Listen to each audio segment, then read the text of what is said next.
पूज्यपाद श्री रंग अवधूत महाराज की अपने भक्तों पर सदैव से कृपा रही है। उनके द्वारा अपने भक्तों पर किए गए उपकार और चमत्कारों के प्रसंग असंख्यक है। आज भी उनकी कृपा प्रसाद का अनुभव बहुत से भक्तों को होता रहता है। मैं स्वयं भी श्री रंग अवधूत महाराज का एक भक्त हूँ और उनके कई चमत्कारों का अनुभवी भी हूँ। पूज्य बाप जी ने मुझे हर समस्या से छुटकारा दिलाया है एवं उन्हीं के शरणों में अपनी सर्व चिंता छोड़कर निजानंद में मस्त रहता हूँ। मेरे और मेरे परिवार की ऐसी अनेकों आदि व्याधि एवं उपाधि से बाप जी ने रक्षा की है। ऐसे ही कुछ सत्य अनुभव और प्रसंग मैं इस वीडियो के माध्यम से बताने का प्रयास कर रहा हूँ। उम्मीद करता हूँ ये वीडियो आपको पसंद आएगा। अगर वीडियो अच्छा लगे तो लाइक शेयर ज़रूर करें। वीडियो की शुरुआत करने से पहले आपसे निवेदन करना चाहूँगा कि मैंने एक दूसरा चैनल बनाया है जिसका नाम है ग्रामीण गुजरात। उसे भी सब्सक्राइब करके आप अपना सहयोग प्रदान करने की कृपा करें। धन्यवाद। मास्टर चिंतामणि के एक मुस्लिम मित्र दादू मियाँ जो मालोद गांव के निवासी थे, वह कभी कभी उनके साथ नारेश्वर आते जाते रहते थे। मुसलमान होते हुए भी दादू मियाँ के मन में श्री रंग अवधूत महाराज के प्रति अपार श्रद्धा थी। एक बार दादू मियाँ बीमार पड़े। इलाज के लिए वह नियमित वडोदरा जाते रहते थे, मगर फिर भी दवाइयों का असर उन पर नहीं हो रहा था। एक दिन परेशान होकर मास्टर चिंतामणि ने दादू मियाँ से कहा, मियाँ, जब फर्क ही नहीं पड़ रहा है तो क्यों दवाइयाँ लेते हो? छोड़ इन डॉक्टरों को। आज चल हम नारेश्वर बाप जी के दर्शनों हेतु जाते हैं, वह जरूर सर्व रोग मिटाएंगे। चिंतामणि ने दादू मियाँ से मन्नत रखवाई कि 3 गुरुवार वह नारेश्वर मालोद से पैदल चलकर जाएगा। 3 गुरुवार में दादू मियाँ पूर्ण रूप से स्वस्थ हो गए तो हर्ष के साथ वह 2 गुरुवार और गए एवं पूज्य श्री का उपकार माना। एक बार दादू मियाँ की पुत्र वधू फातिमा के सिर में बहुत बड़ा फोड़ा हुआ। उस समय में उसकी सर्जरी करना डॉक्टरों के बस की बात नहीं थी। मारे दर्द के फातिमा बहुत ही ज़्यादा दुखी हो रही थी। दादू मियाँ फातिमा की हालत देख नहीं पा रहे थे। उन्होंने नारेश्वर की तरफ देखकर कहा, हे नारेश्वर के ओलिया, रहम कर। फातिमा का दर्द देखा नहीं जाता। अगर सुबह तक फातिमा को कुछ शांति मिलती है तो तेरे शरणों में नारियल चढ़ाऊंगा। उसे इस दर्द से छुटकारा दिला। और अर्धरात्रि को अचानक से फातिमा चीखने लगी। घर के लोगों ने देखा तो फातिमा बेहोश थी और फोड़ा फट गया था। उसमें से रक्त और गंदगी बाहर निकल रही थी।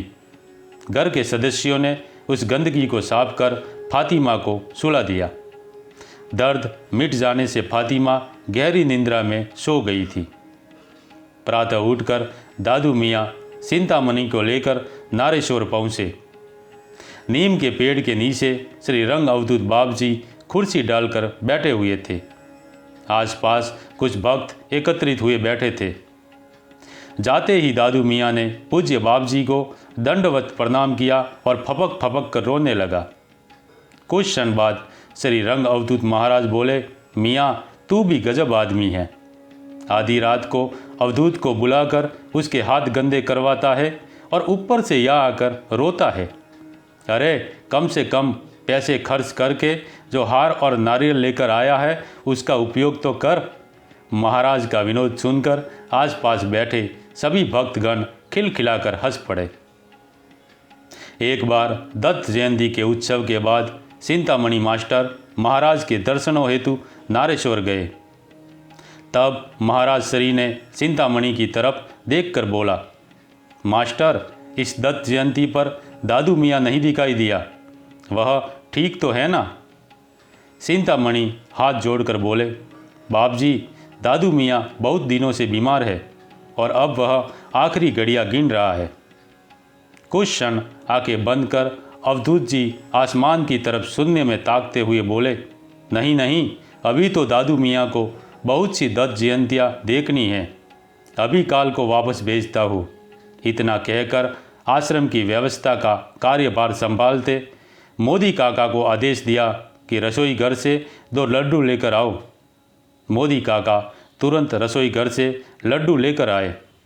वह लड्डू चिंतामणि को देते हुए बोले, जाओ, तुरंत जाओ और दादू मियाँ के बिस्तर के पास जाकर उसके कान में कहना कि नारेश्वर से प्रसाद लेकर आया हूँ और यह लड्डू उसे खिला देना। चिंतामणि जी प्रसाद लेकर तुरंत मालोद गांव पहुँचे। दादू मियाँ के घर के अंदर और बाहर उसके परिवार वाले, पड़ोसी और रिश्तेदारों की भीड़ लगी हुई थी। दादू मियाँ का पुत्र बाहर ही बैठा हुआ था। लोगों ने अंतिम विधि की संपूर्ण तैयारी कर रखी थी। किसी भी वक्त प्राण पंखेरु निकल सकते थे, ऐसा उनका अनुमान था। चिंतामणि जी को देखकर दादू मियाँ का पुत्र फपक फपक कर रोने लगा। चिंतामणि ने उसे सांत्वना दी और कहा कि चिंता मत कर, मैं बाप जी का प्रसाद लेकर आया हूँ। तब वहाँ उपस्थित लोग बोले कि अब प्रसाद का क्या फ़ायदा, पानी भी चम्मच से उतरता है, वो प्रसाद कैसे खाएंगा। मगर चिंतामणि भीड़ के बीच से रास्ता बनाते हुए दादू मियाँ के बिस्तर के पास पहुँचे और सिरहाने बैठकर उसके कान में जोर से बोले, दादू मियाँ, मैं चिंतामणि नारेश्वर से आया हूँ, बाप जी ने तुम्हारे लिए प्रसाद भेजा है। इतना सुनते ही दादू मियाँ ने धीरे से आंखें खोली और चिंतामणि की तरफ देखकर प्रसाद लेने हेतु अपना हाथ उठाया। झट से चिंतामणि ने अपने पास का एक लड्डू निकालकर दादू मियाँ के हाथ में धर दिया। दादू मियाँ धीरे धीरे वह लड्डू खाने लगे। सभी लोग ये देखकर विस्मित थे कि जो इंसान अभी कुछ देर पूर्व एक घूंट पानी भी नहीं निकल सकता था, वह अब लड्डू खा रहा है। मगर तभी दादू मियाँ ने एक लड्डू समाप्त कर दूसरे की मांग की। चिंतामणि ने खुशी से दूसरा लड्डू भी दादू मियाँ को थमा दिया। दूसरा लड्डू खाकर दादू मियाँ ने पानी मंगवा कर पिया और कुछ ही क्षणों में स्वस्थ होकर बातें करने लगे। अनायास ही वहाँ उपस्थित लोगों के मुख से श्री रंग अवधूत महाराज के नाम का जयकारा निकल गया। एक बार नारेश्वर में दत्त जयंती का उत्सव था। हजारों की संख्या में भक्तगण एकत्रित हो रहे थे। उस समय नारेश्वर स्थान में कोई खास व्यवस्था उपलब्ध नहीं थी। खुले में ही पेड़ों की छांव के नीचे श्रद्धालु बैठते थे। एकाएक आसमान में काले बादल उमड़ कर आए और जोरदार बारिश शुरू हो गई। खुले में लोग भीग रहे थे। ये देखकर श्री रंग अवधूत महाराज का हृदय व्याकुल हो उठा। कुछ क्षण विचार कर आसमान की तरफ देख बोले, बस करो इंद्र राजा, हो गए आपके दर्शन, अब शांत हो जाओ। और तत्क्षण ही बरसात बंद हो गई और काले घने बादल बिखरने लगे।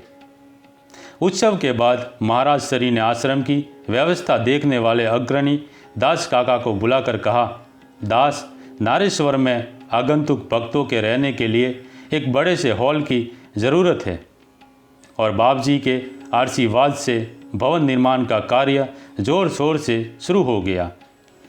निर्माण कार्य में पानी की आवश्यकता अधिक होने से दिवेर गांव के सतुरबाई नामक एक व्यक्ति कहीं से एक बांझ भैंस लेकर आए, जिसकी सहायता से अधिक मात्रा में आसानी से पानी लाया जा सके।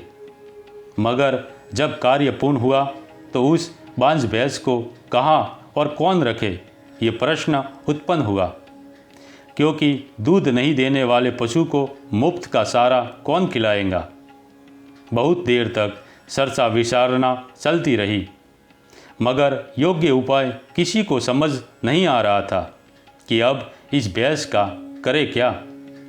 तभी उन पर श्री रंग अवधूत महाराज की नज़र पड़ी। महाराज ने बुलाकर पूछा, किस बारे में पंचायत हो रही है।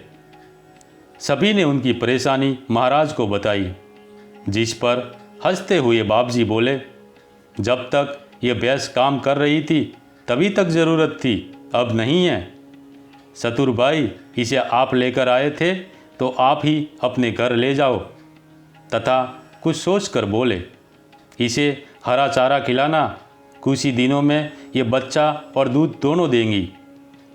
चतुर भाई ने गुरु वसन को शिरोधार्य मानते हुए उस भैंस को लेकर अपने घर पहुँचे। कुछ दिनों तक आस पड़ोस और पहचान वाले लोग चतुर भाई के इस निर्णय का मजाक बनाकर हंस भी रहे थे कि क्या खूब भैंस लेकर आए हो। मगर चतुर भाई श्रद्धा से उस भैंस की सेवा करते रहे और एक दिन उस भैंस ने बच्चे को जन्म दिया और बाल्टी भरकर दूध देने लगी। एक दिन चतुर भाई बड़े से बर्तन में घी लेकर नारेश्वर पहुँचे और वह बर्तन पूज्य श्री के चरणों में रखकर बोले, बाप जी, यह अपनी बांझ भैंस का घी है। आपकी कृपा से अब वह बांझ नहीं रही। आपने असंभव को संभव कर दिया। जिस पर चेहरे पर मधुर मुस्कुराहट लाते हुए महाराज बोले, नहीं नहीं, ऐसा कुछ नहीं है। यह तो तुमने उसकी अच्छी सेवा की, उसी का प्रतिफल है। सब मालिक की मर्जी है, वही सर्व कार्य करता है। दोस्तों, श्री रंग अवधूत महाराज ने अपने भक्तों पर ऐसे ही अनेकों उपकार किए हैं जिन्हें एक ही वीडियो में बता पाना संभव नहीं है।